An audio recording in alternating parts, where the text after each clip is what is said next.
मोतिया, ये नाम तो सुना ही होगा। एक ऐसी कंडीशन जो दुनिया को धुंधला सा कर देती है। लेकिन असल में ये है क्या? और इससे निजात का रास्ता कितना आसान हो सकता है? चलें आज इसको आसान लफ्ज़ों में समझते हैं। कभी ऐसा महसूस हुआ है कि जैसे दुनिया थोड़ी सी धुंधली हो गई हो, जैसे किसी गर्द लगी खिड़की से बाहर झांक रहे हों, जहां रंग भी फीके लगें और रोशनियां भी बिखरी बिखरी सी? अगर ऐसा है तो ये एहसास काफी आम है। और हाँ, ये मोतिया की शुरुआत हो सकती है, एक ऐसी चीज जो दुनिया भर में लाखों लोगों को मुतासिर करती है। तो चलिए देखते हैं कि ये धुंध आखिर है क्या चीज़। समझते हैं कि मोतिया असल में होता क्या है और ये बनता क्यों है। देखें, अपनी आँख को ना एक हाई टेक कैमरा समझ लें। उस कैमरे का जो नेचुरल लेंस है वो बिल्कुल क्रिस्टल क्लियर होना चाहिए। इसी लेंस का काम है रोशनी को सही जगह फोकस करना, ताकि हमें सब कुछ साफ दिखाई दे। अब मोतिया क्या है? सिंपल, जब यही साफ सुथरा लेंस धुंधला पड़ जाता है, और जब लेंस ही धुंधला हो तो पूरी तस्वीर तो धुंधली नजर आएगी है। अच्छा, तो सवाल ये है कि ये लेंस धुंधला होता क्यों है? सबसे आम वजह तो उम्र है। जैसे जैसे उम्र बढ़ती है ऐसा हो सकता है। लेकिन बात सिर्फ उम्र की नहीं है। अगर आंख पे कभी कोई चोट लगी हो या फिर डायबिटीज़ जैसी कोई बीमारी हो, यहाँ तक कि कुछ खास दवाइयों का लंबा इस्तेमाल भी इसकी वजह बन सकता है। तो इसे पहचाने कैसे? कैसे पता चले कि नज़र में जो तब्दीली आ रही है वो मोतिया ही है? चलें उसकी कुछ आम निशानियों पर नज़र डालते हैं।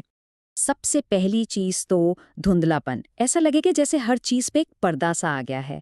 फिर रात को ड्राइविंग करते वक्त लाइट्स के गिर्द ना अजीब से गोल गोल घेरे नजर आने लगते हैं।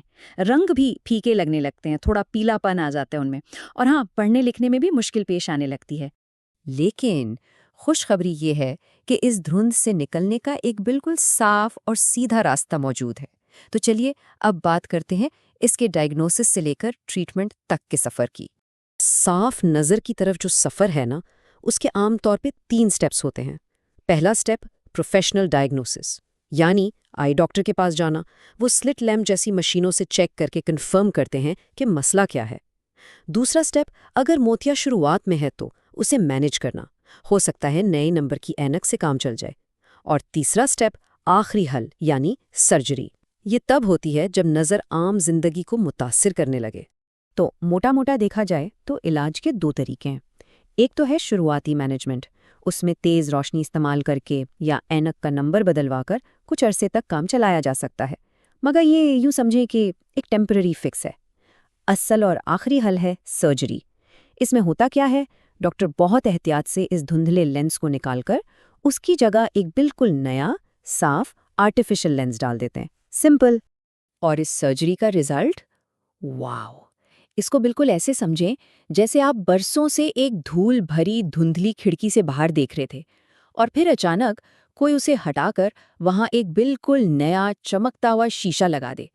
दुनिया एकदम से वैसी ही रोशन और कलरफुल नजर आने लगती है जैसी वो असल में है। कमाल है ना? अच्छा, जब साफ नज़र वापस मिल जाए तो उसकी हिफाजत करना भी तो ज़रूरी है ना?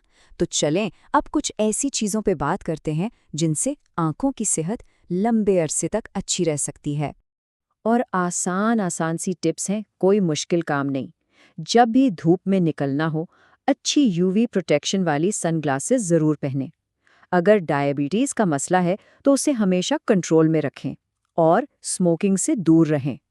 ये छोटी छोटी आदतें हैं, लेकिन आंखों की सेहत पर इनका असर बहुत बड़ा होता है। और एक बात हमेशा जहन में रखें, मोतिया की सर्जरी आज दुनिया भर में होने वाले सबसे महफूज और सबसे कामयाब ऑपरेशंस में से एक है।